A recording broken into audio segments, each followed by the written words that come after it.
बुद्धि की परेशानियां, जो जो उपाधियां हैं, सब तो परेशानी देती हैं।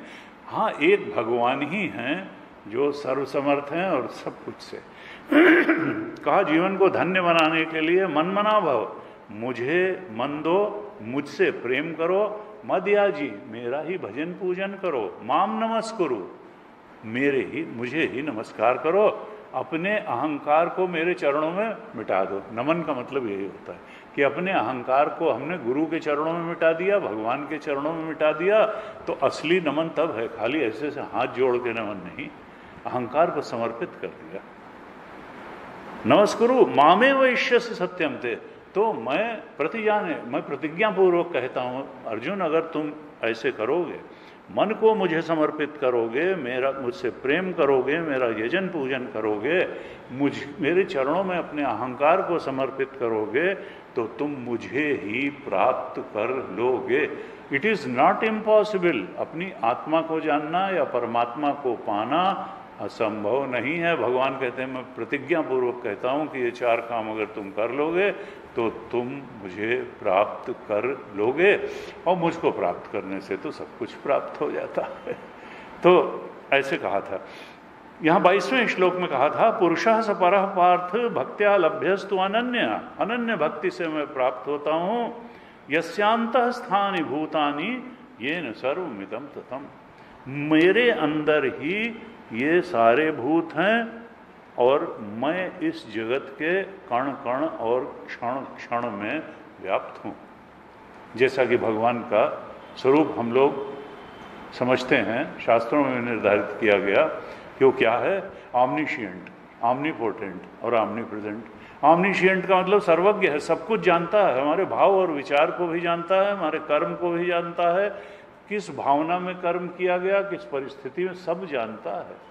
कोई उसको गवाही की जरूरत नहीं कोर्ट की तरह से कि चश्मदीद, वो अंदर हमारे चेतना बन के बैठता है। कहते हैं चित्रगुप्त, अंदर गुप्त रूप से बैठ के चित्र खींचता रहता है, ये आदमी है कैसा, बाहर से अच्छा दिखता है, मन में कुटिलता है, और मन से जो है ये दुष्टता की बातें सोचता है, दूसरों को भला नहीं सोचता है, और बाहर से दिखाता है कि मैं तो बड़ा दयावान हूँ भाई, मैं तो बड़ा सोशल वर्कर हूँ। नहीं, सोशल वर्कर होने से नहीं चलेगा, भगवान का भक्त होने से चलेगा। तो कहा यस्य अंतस्थानि भूतानि येन सर्वविदं, तो मैं कण कण में व्याप्त हूँ, मैं ऑमनिशिएंट हूँ, मैं ऑमनीपोटेंट हूँ, कर्तुम अकर्तुम अन्यथा, मैं कृपा करता हूँ तो कहीं से भी तुमको ऊपर उठा सकता हूँ। तृणमपि वज्री करोति, मैं राई को पर्वत करे, पर्वत राई माहि, ये जो है किसी को कुछ कर दे। पंगुम लंघते, लंगड़ा जो है भगवान की कृपा से पर्वत को लांघ सकता है, और वज्र को तृण के समान भी बना सकता हूँ। भगवान जो है सर्वशक्तिमान है, सर्वज्ञ हैं, सर्वशक्तिमान हैं और सर्वव्यापक हैं। ये न सर्वमिदं ततम्, मैं सर्वव्यापक हूँ। तो इस तरह से ये 22वें श्लोक तक कहा था।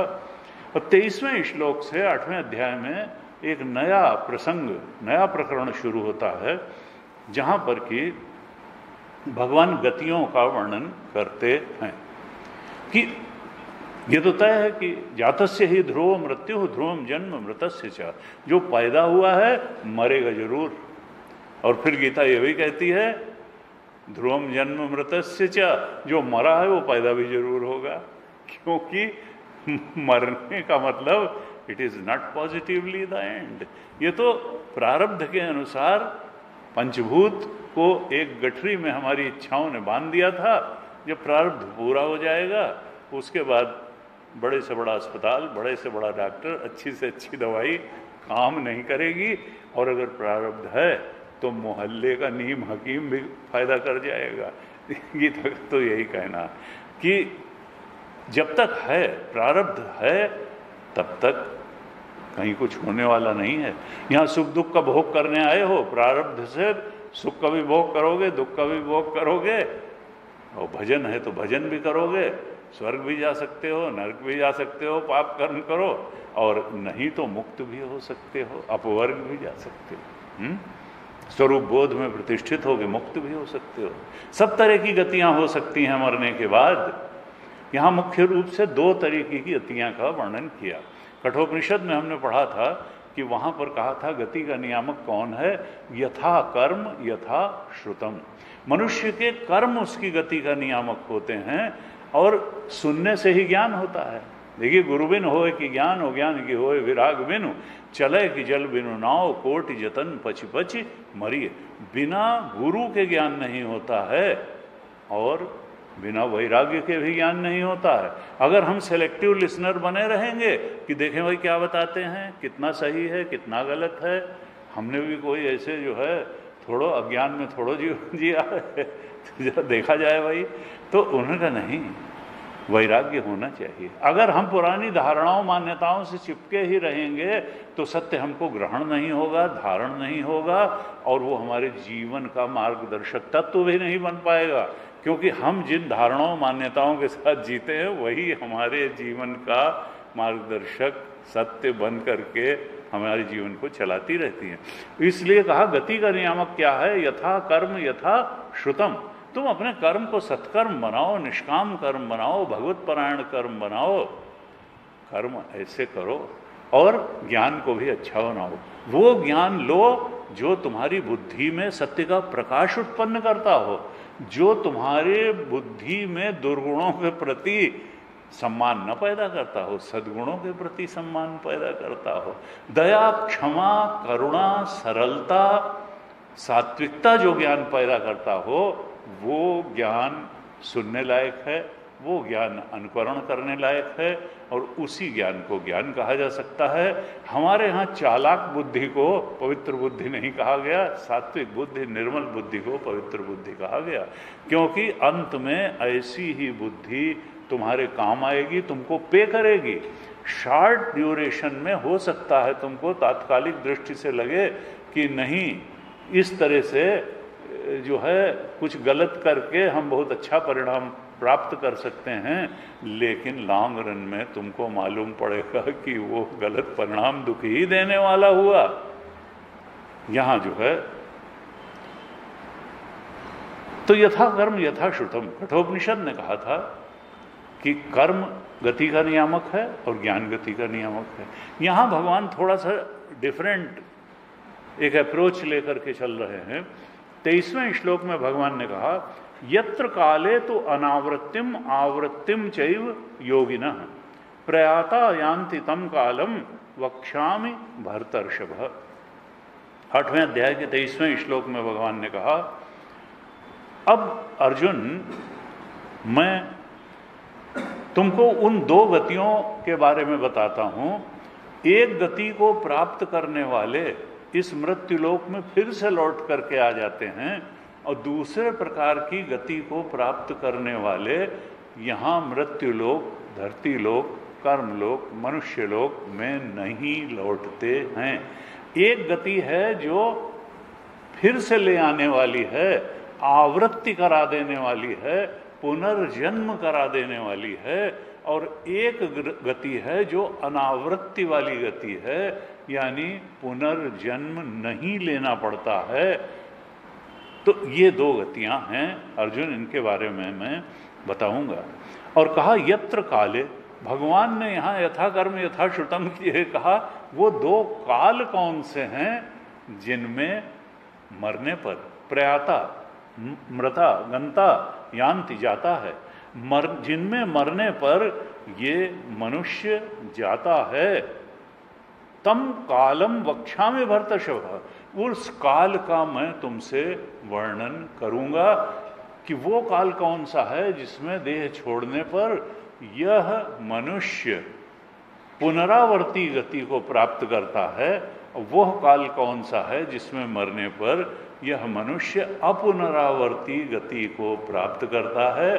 कौन से काल में मरने पर पुनर्जन्म को प्राप्त हो जाता है, और कौन सा काल है जिसमें मरने पर पुनर्जन्म को प्राप्त नहीं होता है। इस प्रकार की दो गतियां मैं तुमसे कहने वाला हूं। और काल का मतलब क्या है, यहां भगवान ने काल शब्द का उपयोग किया। तो काल कहते हैं मार्ग को, मार्ग, और काल का अभिमानी देवता भी होता है। जैसे दिन एक काल है तो दिन का अभिमानी एक देवता है, रात्रि भी एक काल है, रात का अभिमानी देवता है। हमारे यहाँ शुक्ल पक्ष कहा गया, उसका भी अभिमानी एक देवता है। कृष्ण पक्ष कहा गया, उसका भी अभिमानी एक देवता है। उत्तरायण कहा गया, उसका भी अभिमानी एक देवता है। दक्षिणायन कहा गया, उसका भी अभिमानी एक देवता है। यानी हमारे यहाँ तो नदियों को देवी कहा गया, सूर्य को देवता कहा गया, अग्नि को देवता कहा गया, वायु को पवन देवता कहा गया। हमारे यहाँ तो देवी और देवता, ये कहते हैं कि किसी जड़ की नियमित प्रवृत्ति अगर हो रही है तो उसके अंदर एक चेतन बैठा हुआ है। अगर चेतन जड़ के अंदर बैठा न हो तो उस जड़ की नियमित प्रवृत्ति नहीं हो सकती। ये हमारा शरीर भी जड़ ही है, जब तक चेतन इसके अंदर बैठा है तो इसकी नियमित प्रवृत्ति हो रही है। ये सवेरे उठेगा, नहाएगा, धोएगा, दफ्तर जाएगा, ये करेगा। लेकिन उसके बाद क्या है कि जैसे ही इससे प्राण पखेरु गए, चेतन इससे निकल करके गया, फिर ये बिखर जाएगा। तो कहा कि भाई अब इनको जो है वो या तो नदी में बहाओ या चिता को या अग्नि को समर्पित करो या भू समाधि दो। तो चेतन के रहते तो जड़ की नियमित प्रवृत्ति है। अगर सूर्य ठीक समय पर निकल रहा है, अगर नदियां ठीक समय पर बह रही हैं, समुद्र अपनी सीमा में रहता है, समुद्र को देवता कहा गया, गंगा जी को देवी कहा गया, पहाड़ को देवता। तभी हमारे यहाँ पहाड़ के लोग कहते हैं जब ज़्यादा बादल फटता है और ये कि पहाड़ देवता हमसे रूठ गए, क्या हमसे कोई गलत काम हो रहा है, देवता जो है क्रोधित हो गया। तो हमारे यहाँ तो नेचर में हर एक को पीपल की भी पूजा हुई, बरगद की भी पूजा हुई कि हर स्थान काल देवता होता है। पहाड़ में ग्राम देवता भी होता है, स्थान का देवता होता है, पूर्व का देवता होता है, ईशान कोणों में पश्चिम का देवता होता है, उत्तर का देवता होता है, दिशाओं के भी देवता हैं, दिग देवता हैं, बहुत सारे। लेकिन परमात्मा तो एक है, परमात्मा कृष्ण, परमात्मा राम तो एक है। और भगवान गीता में कई बार कहते हैं कि देखो मेरी पूजा करो। देव पूजा में, देवताओं में तुमको सब कुछ, शापानुग्रह की शक्ति है, तुमको संसार दे देंगे लेकिन मुक्ति नहीं दे सकते हैं, क्योंकि वो स्वयं ही मुक्त नहीं है। जैसे हम इस शरीर के देवता हैं, हमारी इंद्रियों के भी देवता हैं। जिह्वा का अग्नि देवता, देखिए लड़ाई करवा देती है, जिह्वा का देवता अग्नि कहा जाता है। दिग देवता कान का देवता है, नेत्र का देवता सूर्य है, अनुग्राहक है। अगर उजाला ना हो तो फिर चीजें भी हों और आंख भी हो लेकिन देख नहीं पाएंगे। अनुग्राहक देवता आवश्यक है, सूर्य या प्रकाश आवश्यक है। इस तरह से देवता हमारे यहाँ कहे गए। देवता हैं, काल के देवता हैं। तो किस मार्ग से जाता है, किस देवता के अधिकार के काल में जाता है, उससे गति का निर्धारण होता है। ये 23 श्लोक में कहा। फिर 24वें श्लोक में कहते हैं भगवान कि देखो अब मैं उन योगियों की, एक तो ये था कि 23वें श्लोक में कहा कि यत्र काले तो अनावृत्तिम आवृत्तिम चैव योगिना, मैं उन योगियों की गति का वर्णन करता हूं जो एक काल में मरने पर फिर से लौट आते हैं और एक काल में मरने पर नहीं लौटते हैं। लेकिन यहाँ शब्द ध्यान देने योग्य है, it is not for every human being. योगिना, जो योगी होंगे उन्हीं के लिए ये दो गतियां हैं। और अगर तुमने कामना परायण कर्म करते हुए ही जीवन जिया तो फिर तुम्हारी कोई गतिवती नहीं होगी। कर्म के अनुसार तुम नीची ऊंची योनियों में भी जा सकते हो, नीचे ऊंचे लोकों में भी जा सकते हो और फिर लौट के। ये दोनों गतियां जो हैं वो योगियों के लिए हैं। और उन योगियों के दो प्रकार अभी भगवान बताने वाले हैं।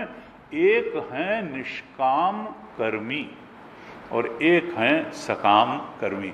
एक है इष्टापूर्त कर्म करने वाले योगी, जो कहते हैं भाई लोग धर्मशाला बनवा देते थे, ब्याह खुलवा देते थे, कोई सामाजिक कार्य कर देते थे, लेकिन उनका उससे क्या होता था कि भाई हम पुण्य कर्म कर रहे हैं, पुण्य कर्म से हमारी इस जीवन की परिस्थितियां भी सुधरेंगी और मरने के बाद भी हम किसी खराब लोक में नहीं जाएंगे, किसी दुखद परिस्थिति का मरने के बाद भी हमको सामना नहीं करना पड़ेगा। इसलिए लोग यहाँ पुण्य कर्म का जीवन जीते थे, लेकिन सकाम होकर के कि हमें सुख मिले और दुख न मिले, इस कामना के साथ पुण्य कर्म करते थे। वो पुण्य कर्मी थे लेकिन सकाम थे। और एक वो होते हैं जो उपासक होते हैं कि हमको परमात्मा के अलावा कुछ नहीं चाहिए, भगवान की प्रसन्नता के लिए कर्म करना, भगवान की उपासना में जीवन जीना, ब्रह्म की उपासना में जीवन जीना, ईश्वर की प्रसन्नता के लिए जीवन जीना, ये क्या है? ये ब्रह्मोपासक हैं, ये ब्रह्मज्ञानी नहीं है, ये ब्रह्मोपासक है। ब्रह्मज्ञानी जो है उसका तो सूक्ष्म शरीर ही नष्ट हो जाता है, वो तस्य इहैव लीयन्ते प्राणा, उसके तो मुंडक उपनिषद में कहा कहीं जाएगा कहाँ, वो तो अपने ब्रह्म भाव ओंकार भाव को प्राप्त हो गया। अब उसका क्या निकलेगा और कहाँ से निकलेगा? वो तो जीवत्व ही जब नष्ट हो गया, गतियाँ तो जीव की थी, या तो उपासक जीव है या सत्कर्मी जीव है। तो सत्कर्मी जीव जो होगा लेकिन कामना परायण है, वो तो अभी स्वर्ग आदि में, पितृलोक में, उच्च लोकों में भोगों को भोग करके फिर आएगा। लेकिन जो ब्रह्म की उपासना में जीवन व्यतीत करने वाला है, ब्रह्मोपासक है, वो क्या करेगा? वो तो ब्रह्मलोक को जाएगा, ब्रह्मा जी के लोक में रहेगा, और ब्रह्मा जी की आयु पर्यंत वो वहाँ भक्ति भाव से, सात्विक भाव से, निर्मल भाव से सत्संग करते हुए समान सत्संगियों के साथ वहाँ रहेगा। और जब ब्रह्मा जी की 100 वर्ष की आयु पूरी होगी तब उसके अंत में ब्रह्मा जी भी मुक्त होंगे, और ब्रह्मा जी के उपदेश से वहाँ रहने वाले ब्रह्मलोक के जितने जीव हैं वो भी मुक्त होंगे। लेकिन टाइम लैग होगा। भगवान पहले कह चुके हैं, आ ब्रह्म भुवनाल लोकाः पुनरावर्तिनोर्जुन माम उपेत्य तु कौन्तेय पुनर्जन्म न विद्यते। आ ब्रह्म भुवनाल लोका, ब्रह्मलोक तक सारे लोग पुनरावर्ती हैं।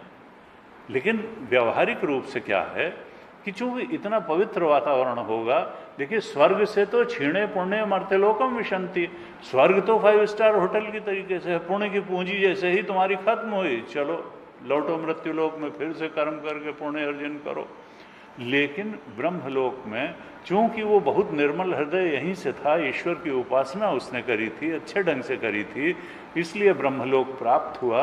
और वहाँ कोई ऐसी स्वर्ग की तरीके से भोग प्रधान संस्कृति भी नहीं है, न भोग की को सम्मान देने वाला वातावरण ही वहाँ है। वहाँ तो भगवत परायण लोग ही हैं, भगवत स्मरण को ही सम्मान और आदर देने वाला वातावरण भी है, इसलिए वहाँ से स्खलित होने की तो संभावना नहीं के बराबर है।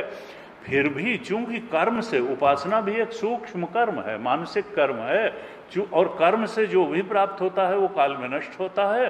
तो कर्म से जो देह ब्रह्मलोक में दिव्य देह प्राप्त हुआ है वो भी एक दिन नष्ट होगा। ब्रह्मा जी का देह जो है वो भी कर्म से प्राप्त हुआ है, वो भी नष्ट होगा। और ब्रह्मलोक भी चूंकि कर्म का, तो वो भी नष्ट होगा। तो पुनरावर्ती तो है, वहाँ शाश्वत नहीं है ब्रह्मलोक भी, लेकिन वो अपुनरावर्ती है, वहाँ से मुक्त हो जाएंगे। अपुनरावर्ती गति है। वहाँ जाने के बाद जो ब्रह्मोपासक है, ब्रह्म की उपासना में जिसने जीवन बिताया है, वो लौट करके नहीं आता है। जबकि सत्कर्मी, सकाम कर्म करने वाला जो योगी है, याद रखिए भगवान दोनों को योगी कह रहे हैं, सकाम बुद्धि से कर्म करने वाला, लेकिन अच्छे कर्म करने वाला सत्कर्मी, उसको भी भगवान ने योगी कहा। और ब्रह्मोपासक, ईश्वर उपासक रूप सूक्ष्म कर्म करने वाले को भी योगी कहा। ये नहीं कहा कि संसार में हर व्यक्ति जो है उसको यही 2 गतियां प्राप्त होंगी, नहीं नहीं। कर्मानुबंधीनि मनुष्य लोके, कर्म के अनुसार ही होता है, कर्म के अनुसार ही गति होती है। 13वें अध्याय के 21वें श्लोक में भगवान ने कहा, पुरुषः प्रकृतिस्थो ही भूमते प्रकृति जान गुणान। ये चेतन जो है जड़ के चक्कर में बंध गया, जड़ शरीर में बंध गया, और बाद में जड़ संसार के जड़ भोग पदार्थों से बंध गया, और लगा कि भोग पदार्थों को पा लेना और उनको भोग लेना यही सबसे बड़ी बात है, यही कृतकृत्यता का अनुभव करा देगा। और फिर क्या हुआ कि दुख लेके जाता है बहुत सुख पाने, और दुख लेके लौट आता है। तो कहा भगवान ने 13-21 में, पुरुषः, ये पुरुष चेतन जो है प्रकृति या जड़ में स्थित हो गया जाकर के, और प्रकृति के गुणों के भोग करने में पड़ गया। कभी तमोगुण का भोग करता है, आराम बड़ी चीज है मुंह ढक के सोइए। कभी रजोगुण, चलो भाई ये कर आवें, उनसे मिल आवें, यहाँ करावें, रजोगुण का भोग करता है। कभी सतोगुण का होता है तो सत्संग में भी जाता है, शास्त्र का अध्ययन करता है। लेकिन हमारा लक्ष्य क्या है? इन गुणों के अतीत, त्रिगुणातीत अपने स्वरूप, आत्मस्वरूप, परमात्मा स्वरूप को पाना। पुरुष सुख दुखा नाम भोक्तृत्व हेतु रुच्यते। इस सारी सृष्टि का प्रयोजन क्या है? वो तो चेतन स्वरूप का बोध ही है। कहा कारणम गुण संगोस्य सद असद योनि जन्मसु। ये पुरुष का प्रकृति से बंध जाना, चेतन का जड़ से बंध जाना, तीन शरीर रूपी जड़ से बंध जाना, बाहर संसार रूपी जड़ पदार्थों से बंध जाना, यही उसके बार बार नीची ऊंची योनियों में जाने का कारण है। क्योंकि हम वहां बंध गए जो बंधने लायक था नहीं, और वो स्वरूप जिस बोध को प्राप्त करके हम मुक्त हो सकते थे, उस स्वरूप की तरफ हमारा ध्यान नहीं गया, या जितनी जोर से प्रयास पूर्वक उस स्वरूप की तरफ हमको बढ़ना चाहिए था, उतनी गहराई से और उतने प्रयास पूर्वक हम उधर नहीं बढ़े। तो 24वें श्लोक में भगवान ब्रह्मोपासकों की गति का वर्णन करते हैं। भगवान 24वें श्लोक में कहते हैं कि देखो, अग्नि ज्योति अह शुक्ला षण्मासा उत्तरायणम। ये 5 चीजें भगवान ने बताई।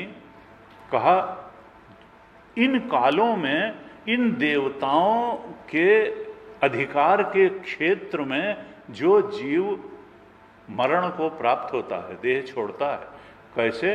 अग्नि देवता के अधिकार के क्षेत्र में, ज्योति के अधिकार के क्षेत्र में, दिन में मरता है, दिन के देवता के अधिकार क्षेत्र में, या शुक्ल पक्ष जहां शीतल प्रकाश है उसके क्षेत्र में, या उत्तरायण के 6 महीनों के दौरान।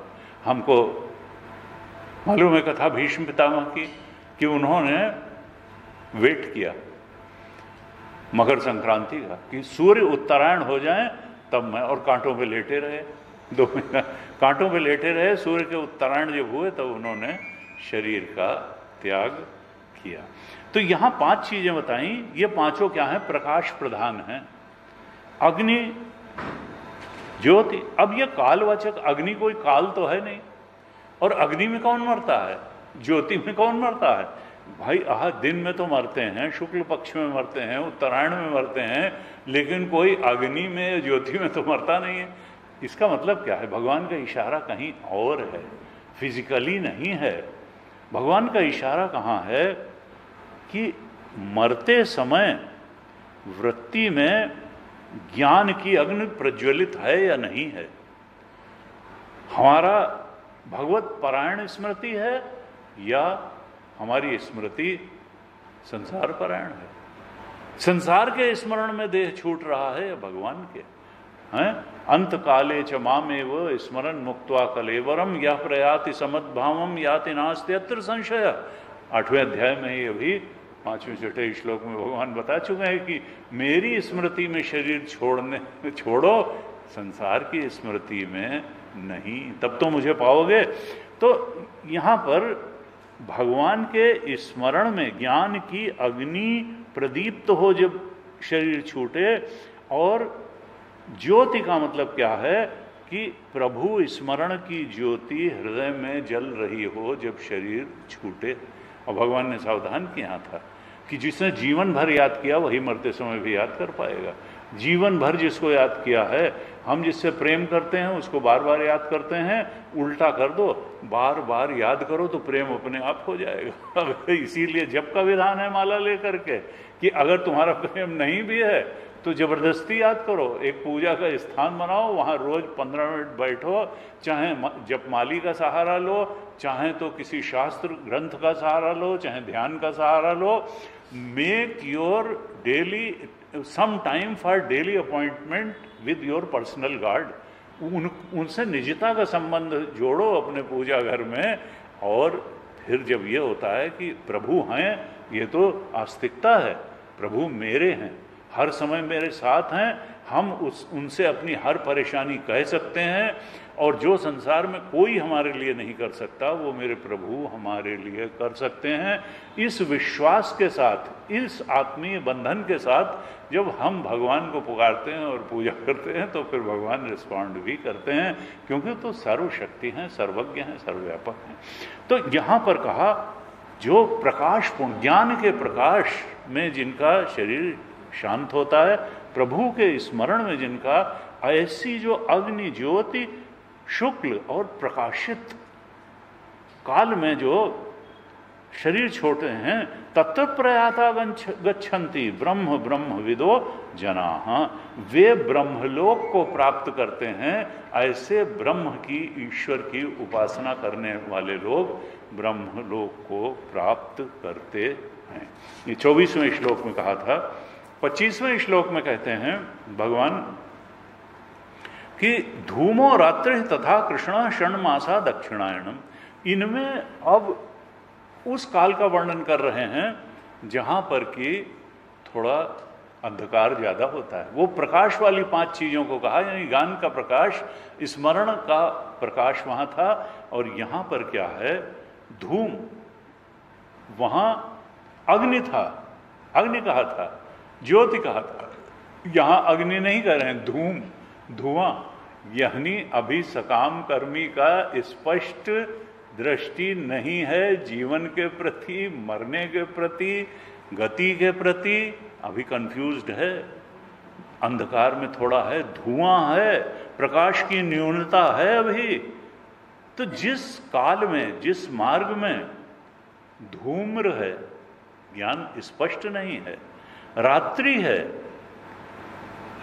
तथा कृष्ण पक्ष है, कृष्ण पक्ष में धीरे धीरे प्रकाश कम होने लगता है, अमावस्या तक पहुंचता है तो प्रकाश कम होता है। कृष्ण पक्ष में मरते हैं, रात में मरते हैं, प्रकाश की न्यूनता है, धूम है। और षण्मासा दक्षिणायन में मरते हैं, तत्र चांद्रमसम ज्योति है। वो ऐसे उस काल में मरने वाले योगी, सब कोई नहीं, योगी कैसे जाते हैं, योगी प्राप्य निवर्तते, उस गति को प्राप्त करके जो योगी जाते हैं वो पितृलोक या स्वर्गलोक को जाते हैं, और वहां कर्म फल को भोग करके पुण्य क्षय होने पर निवर्तते, वहां से फिर से आ जाते हैं, यहाँ मनुष्य लोक में आ जाते हैं। अब यहां पर एक ये देखने की बात है कि देखिए, एक तो सकाम कर्मियों की गति बताई 25वें श्लोक में, एक ब्रह्मोपासक ईश्वर के उपासना में लगे हुए व्यक्ति की गति बताई कि वो तो ज्ञान का प्रकाश, स्मरण का प्रकाश रहता है, तो वो 24 श्लोक में उसकी गति बताई। वो अपुनरावर्ती गति है, और जो सकाम कर्मी हैं उनकी पुनरावर्ती गति बताई। अब ये जिस जो हैं इष्टापूर्त कर्म करने वाले, यज्ञ कर्म करने वाले, पुण्य लाभ करके जीवन में परिस्थिति सुधारना, जीवन छूटने के बाद भी उच्च लोक, पितृलोक, स्वर्गलोक में, ब्रह्मलोक को नहीं जाते हैं, पितृलोक, यानी अभी कामना भोग की इच्छा है इसलिए वहीं जाते हैं। जैसी इच्छा करोगे परमात्मा तो वही पूरी कर देता है। तुम जो है मुक्ति की इच्छा करोगे तो वो पूरी कर देगा, और संसार के भोग पदार्थों की इच्छा करोगे वो भी पूरी कर देगा। हमको देखना है गुरु और शास्त्र के बैकग्राउंड में कि इच्छा करने लायक कौन है, सदिच्छा कौन है, सद्वासना कौन है और दुर्वासना कौन है। दुर्वासना छोड़ेंगे मुक्ति की तरफ बढ़ेंगे, शांति की तरफ बढ़ेंगे, और अगर दुर्वासना ही लिए रहेंगे तो फिर अधोगति प्राप्त होगी। यहाँ पर एक देखने की बात है कि भीष्म पितामह तो रुके रहे उत्तरायण के लिए, लेकिन द्रोणाचार्य जैसे ही उनको मालूम पड़ा कि अश्वत्थामा नहीं तो इतना प्रेम था कि उन्होंने धनुष रख दिया, नीचे बैठ गए और उन्होंने समाधि लगाई और ब्रह्मरंध्र से प्राण छोड़ दिया। तो क्या वो कोई नरक को गए दक्षिणायन में होने के बाद, या वो ब्रह्मलोक को नहीं गए? इतने पुण्यात्मा और ऐसे व्यक्ति, गुरु पांडवों के इतने आदरणीय व्यक्ति, तो ये क्या है? ये लोक शिक्षण के लिए असल में तो कर्म ही प्रधान है। मरो चाहे जब, जैसा कर्म होगा गति वैसी ही प्राप्ति होगी, वैसी ही अंत में स्मरण होगा। अंत काले चमामेव स्मरण मुक्त्वा कलेवरम यह प्रयाति समद्भावम याति। तो और जैसा जीवन भर किया होगा, जैसा जीवन जिया होगा, वैसा ही स्मरण रहेगा।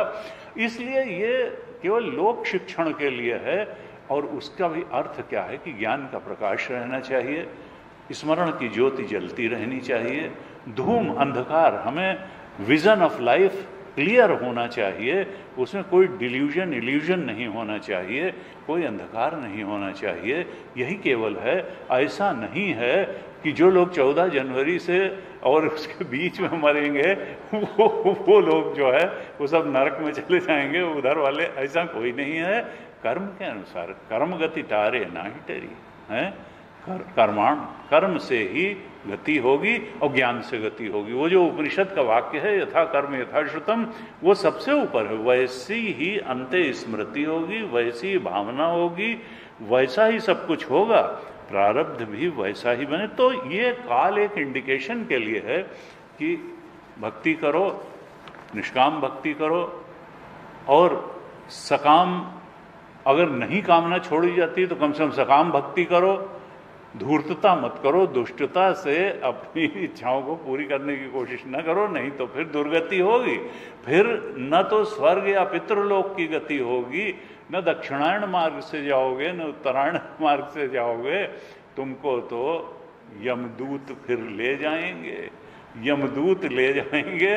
तो इसलिए, और अगर तो तुमने आत्मस्वरूप का बोध कर लिया, तो भगवान शंकराचार्य ने 24वें श्लोक के भाष्य के अंतिम पैराग्राफ में लिखा, न ही सद्यो मुक्ति भाजाम सम्यक दर्शन निष्ठानाम गति आगति व क्वचित अस्ति, न तस्य प्राणा उत्क्रामंती इति श्रुते ब्रह्म संलीन प्राणा एव ते ब्रह्ममया ब्रह्मभूता एव ते।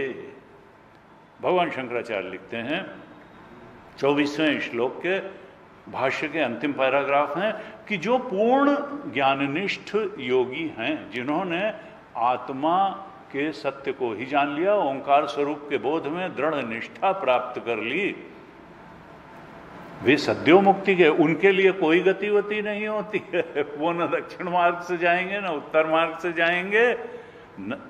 मुंडक में कहा न तस्य प्राणा उत्क्रामंती, उनके प्राण, उनका तो सूक्ष्म शरीर जीते जी ही भंग हो गया। अब कौन निकलेगा? उन्होंने तो एक अखंड सर्वव्यापक चेतन ब्रह्म स्वरूप का बोध प्राप्त कर लिया। अब चेतन कहाँ से निकले और कहाँ जाए? वो तो सबका अधिष्ठान है, सबका प्रकाशक है, और वो हमारा स्वरूप है। अब कहीं जाने के लिए कोई जगह नहीं बची, कोई गति नहीं बची।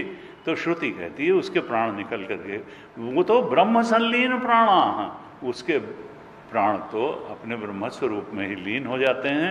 अर्थात वो तो ब्रह्ममय है, ब्रह्म रूप है, उसकी सद्यो मुक्ति होती है। अभी और यहाँ मुक्ति हो जाती है। माम उपेत्य तु कौन्तेय पुनर्जन्म न विद्यते, न वो ब्रह्मलोक को जाता है, न वो स्वर्गलोक पितृलोक को जाता है, वो तो बस यहीं पर स्वरूप स्थित हो जाता है। इस प्रकार से कहा। फिर कहते हैं भगवान, शुक्ल कृष्ण गति हेते जगतः शाश्वते मते। 26वें श्लोक में कहते हैं कि ये जो दो गतियां मैंने बताई, शुक्ल और कृष्ण गति, यानी देवयान और पितृयान, उत्तरायण मार्ग से गति, दक्षिणायन मार्ग से गति। एक गति शुक्ल यानी जहां ज्ञान का प्रकाश है, कृष्ण यानी जहां पितृयान या स्वर्ग लोग जाते हैं, जहां कामना की प्रधानता है। कामना ही हमको स्वर्ग में ले जाती है, कामना ही फिर यहां लाएगी। तो शुक्ल और कृष्ण ये दो गतियां हैं, अर्थात मार्ग हैं, जगतः शाश्वते मते, और ये सनातन मार्ग हैं। यानी एक मार्ग में ज्ञानी जाता है, ब्रह्मोपासक जाता है, और एक में कामना पूर्ति चाहने वाला कर्मी जाता है। जगत में योगी की यही दो गतियां बताई गई हैं, शुक्ल मार्ग और कृष्ण मार्ग। इसमें शुक्ल मार्ग में तो ब्रह्म का उपासक जाता है, और कृष्ण मार्ग से इष्टापूर्त कर्मी जाते हैं और सदा से यही दो मार्ग इन योगियों के लिए माने जाते हैं। एक योगी जो कर्मी है, दूसरा योगी जो उपासक है। एकया याति अनावृत्तिम, इसमें शुक्ल मार्ग से देवयान से जाने वाले याति अनावृत्तिम, वो तो फिर से लौट के नहीं आते हैं, अनावृत्ति मार्ग से उनको मिलती है। और अन्य आवर्तते, लेकिन कृष्ण पक्ष वाले तो लौट करके आते हैं, जो दूसरे हैं आवर्तते पुनः, वो फिर से लौट करके आते हैं। यानी इन दोनों मार्गों में से एक शुक्ल मार्ग से गया हुआ तो फिर लौटता नहीं है, लेकिन दूसरे कृष्ण मार्ग से गया हुआ लौट आता है। इस प्रकार से ये बताई। एक तो गति जो सबसे बढ़िया है सद्योमुक्ति है यही, दूसरी शुक्ल मार्ग से, तीसरी कृष्ण मार्ग से। सकाम कर्मी कृष्ण मार्ग से जाएगा और ब्रह्मोपासक शुक्ल मार्ग से जाएगा, और ब्रह्मज्ञानी तो कहीं जाएगा ही नहीं, उसकी तो यही मुक्ति हो जाएगी। इस तरह से 26वें में कहा कि ये जो दो गतियां हैं ये गति की नियामक हैं। और फिर कहते हैं 27वें श्लोक में, नैते श्रुति पार्थ जानन योगी मुह्यति कश्चन। श्रुति माने क्या है? गति, मार्ग। कहते हैं न एते श्रुति पार्थ जानन, जो न मोहयति। पहले क्या है? न मोहयत, मोह को प्राप्त नहीं होता है। कहते हैं ना, मोह भ्रम और शोक, जीवन में यही तो चलता है, मोह भ्रम शोक। रज्जु सर्प का उदाहरण लें तो रस्सी को रस्सी न जानना मोह है, रस्सी को सांप जान लेना भ्रम है, और फिर सांप से डर जाना ये शोक है। इस संसार में भी यही चल रहा है। जब तक हम अपने आत्मा को, ब्रह्म स्वरूप को नहीं जानेंगे तो आत्मा को ब्रह्म न जानना ये अज्ञान है।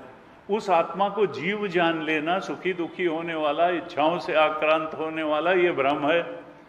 और फिर निश्चित रूप से जब ये होगा तो वो जीव इस संसार की किसी बात से टेम्पटेशन में फंसेगा और किसी बात से फियर में फंसेगा।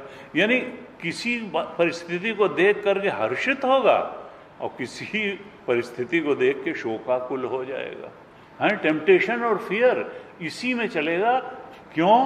क्योंकि आत्मा के सच्चे स्वरूप का ज्ञान नहीं है, उसको अपने जीव चेतन होने का ही ज्ञान है, इन तीन शरीरों में फंसे हुए चेतन होने का ज्ञान है, इच्छाओं में कैद चेतन होने का ज्ञान है। और तब फिर वो जो है संसार की भागदौड़ में कभी हर्षित होकर, कभी शोकाकुल होकर के फंसा रहता है। लेकिन इन दोनों नैते श्रुति, इन दोनों मार्गों को जानने वाला जो योगी है, न मोहयति कश्चन, वो कभी मोह में नहीं पड़ता है। वो जानता रहता है कि नहीं, सत्य जो दिख रहा है नर, ये संसार न रूपमस्य तथोपलभ्यते, ये संसार जैसा दिखता है वैसा है नहीं। नान्तो न चादिर न च, ये इसका न कोई शुरुआत है न अंत है। वो जो सांप वहाँ है ही नहीं, उसकी कहाँ शुरुआत और कहाँ अंत, और उससे डरने की क्या जरूरत है? या सांप की जगह माला दिख जाए तो वहाँ आकर्षित होने की क्या जरूरत है? अरे आकर्षित होने के लायक आनंद स्वरूप तो तुम्हारा अपना आत्मा है, उसको जान लो तो अभी और यहीं परमानंद है। तो न एते श्रुति पार्थ जानन योगी मुह्यति कश्चन, इन दोनों मार्गों को जानने वाला योगी, यानी चाहे ब्रह्मोपासक है या इष्टापूर्त कर्म करने वाला कर्मी है, भ्रमित नहीं होता है। तस्मात् सर्वेषु कालेषु योग युक्तो भवार्जुना, इसलिए अर्जुन तुम सब समय योग युक्त हो करके जीवन बिताओ, यानी मेरे स्मरण में जीवन बिताओ, मुझे भूलो नहीं। भगवान भाष्यकार ने योग युक्त कहा, समाहितो भव, तुम अपने आत्मस्वरूप को भूलो नहीं। परमात्मा इस जगत का अधिष्ठान भी है और प्रकाशक भी है, वही तुम्हारे अंदर चेतना बन करके बैठा है, वही तुम्हारे तीनों शरीरों, पांचों कोशों, तुम्हारी इच्छाओं का भी, तुम्हारे मन का भी, तुम्हारी बुद्धि का भी अधिष्ठान और प्रकाशक है।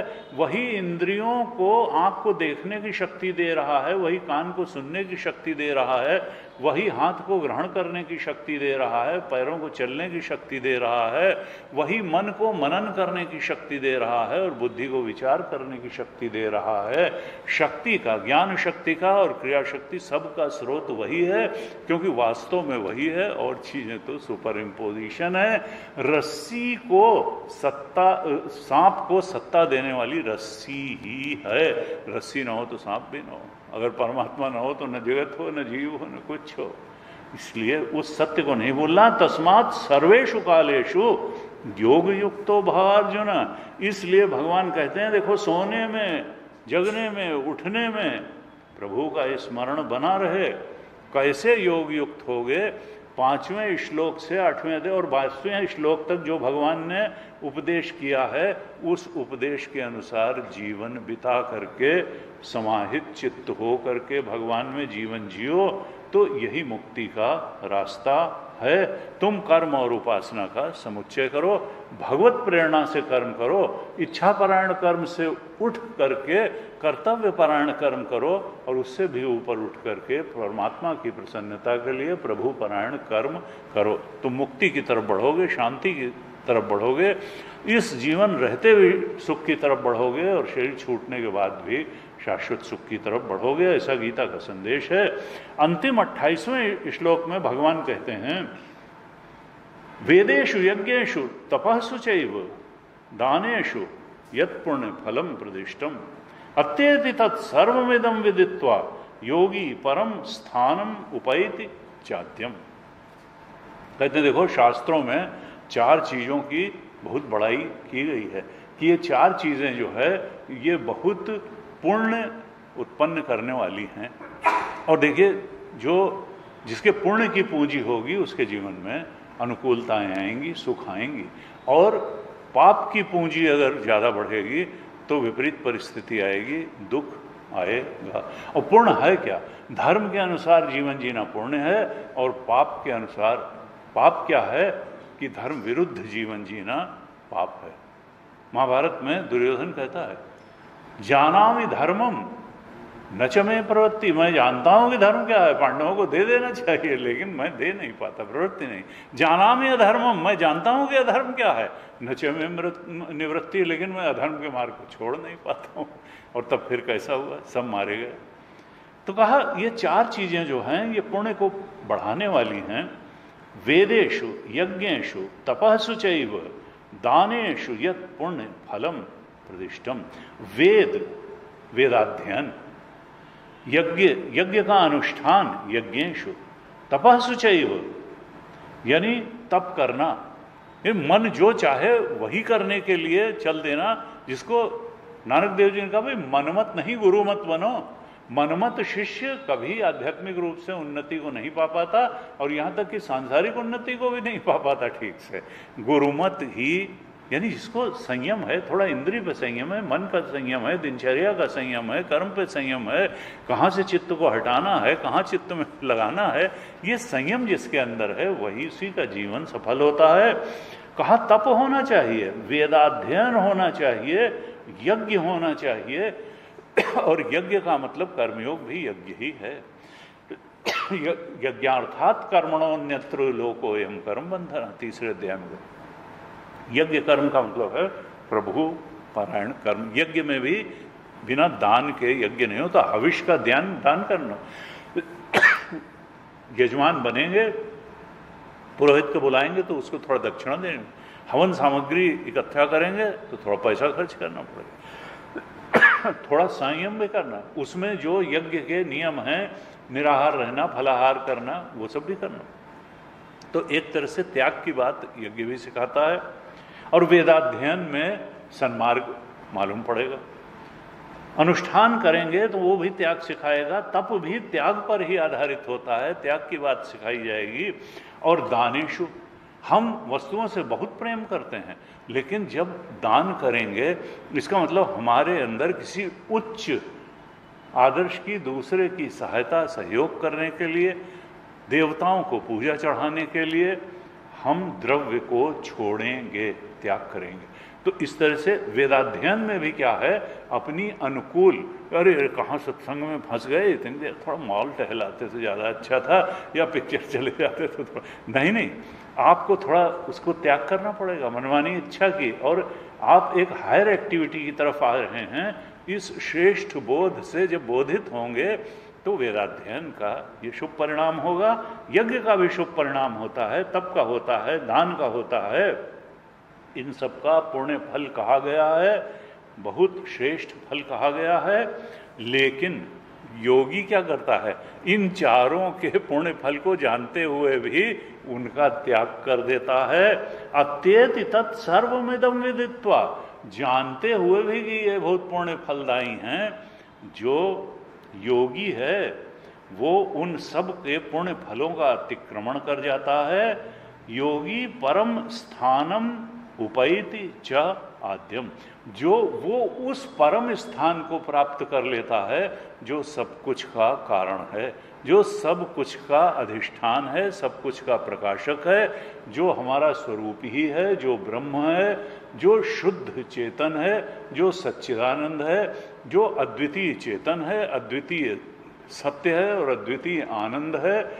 ऐसे उस आद्यम, सब कुछ के कारण, सब कुछ के मूल परमात्मा को, परम पुरुष को, ब्रह्म तत्व को, ओंकार तत्व को वो पा लेता है। इन चारों के पुण्य फल से भी ऊपर उठ करके जो चरम उपलब्धि है उसको प्राप्त कर लेता है। कैसे कर लेता है? इदम विदित्वा, भगवान शंकराचार्य कहते हैं क्या जान करके कर लेता है? तो कहते हैं जो 7 प्रश्न पहले और दूसरे श्लोक में अर्जुन ने पूछे थे, अधियज्ञ क्या है, अधिभूत क्या है, ब्रह्म क्या है, इन 7 प्रश्नों के उत्तर को ठीक से जान करके, हृदय में धारण करके, 7 प्रश्न निर्णय द्वारेण उक्तम सम्यक अवधार्य अनुष्ठाय, हृदय में धारण करके और उनको जीवन में चरितार्थ करके, उतार करके, योगी परम प्रकृष्टम ऐश्वर्यम स्थानम उपैति, वो परम प्रकृष्ट जो सबसे बड़ा ऐश्वर्य का स्थान है वो प्राप्त कर लेता है। आद्यम, आद्यम का मतलब आदौ भव कारणम ब्रह्म इत्यर्थ, जो सबसे पहले है, हमेशा रहेगा, उस ब्रह्म बोध को, ब्रह्मनिष्ठा को प्राप्त कर लेता है, अतिक्रमण कर जाता है इन चारों के पुण्य फलों का, और परम श्रेष्ठ जो ऐश्वर्य पद है अर्थात ब्रह्म है उसको प्राप्त कर लेता है। इस तरह से अंत में फिर सद्यो मुक्ति की बात बता करके भगवान इस 8वें अध्याय का समापन करते हैं। और इस 8वें अध्याय को भगवान शंकराचार्य ने अपने भाष्य में तारक ब्रह्म योग नाम दिया, और गीता की ये जो अन्य पुस्तकें हैं इसमें अक्षर ब्रह्म योग इसका नाम दिया गया है। अक्षर ब्रह्म क्योंकि इसमें ओंकार की उपासना की बात कही, क्योंकि भगवान का सबसे वेदों में, जो बाद में तो राम और कृष्ण नाम आए भगवान के, लेकिन वेदों में जो सबसे उपयुक्त और श्रेष्ठ नाम कहा गया वो ओंकार ही कहा गया। यहाँ भी ओंकार लिखा है, अक्षर, अक्षर ओंकार। तो जो ओंकार की उपासना करता है, ओंकार का अवलंबन लेकर के वो धीरे धीरे अंतःकरण शुद्ध होकर ब्रह्मलोक में जाता है। और अगर ओंकार के, जैसा मांडुक्य उपनिषद में हमने पढ़ाया, जागृत स्वप्न सुषुप्ति 3 आ उ मा से जो डिजिग्नेटेड हैं, उनका भी इन तीनों के अधिष्ठान जो सच्चिदानंद स्वरूप हमारा आत्मा ब्रह्म है उसके बोध को प्राप्त कर लेता है। तो योगी परम स्थानम, वो तो परम स्थान है, वो तो शाश्वत सत्य को प्राप्त करके मुक्त हो जाता है।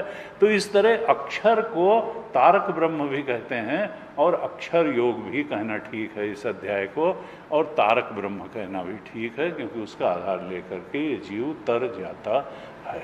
भगवान करें हम लोगों को इस 8वें अध्याय में बताई गई सारे बातें हमारे हृदयंगम हों और हम साधना द्वारा उस परम चरम लक्ष्य की ओर बढ़ते चले जाएं। आज यहीं तक रखते हैं। अब अगली कक्षा से हम लोग 9वें अध्याय में प्रवेश करेंगे। ओम पूर्णमदः पूर्णमिदं पूर्णात् पूर्णमुदच्यते पूर्णस्य पूर्णमादाय पूर्णमेवावशिष्यते। ओम शांति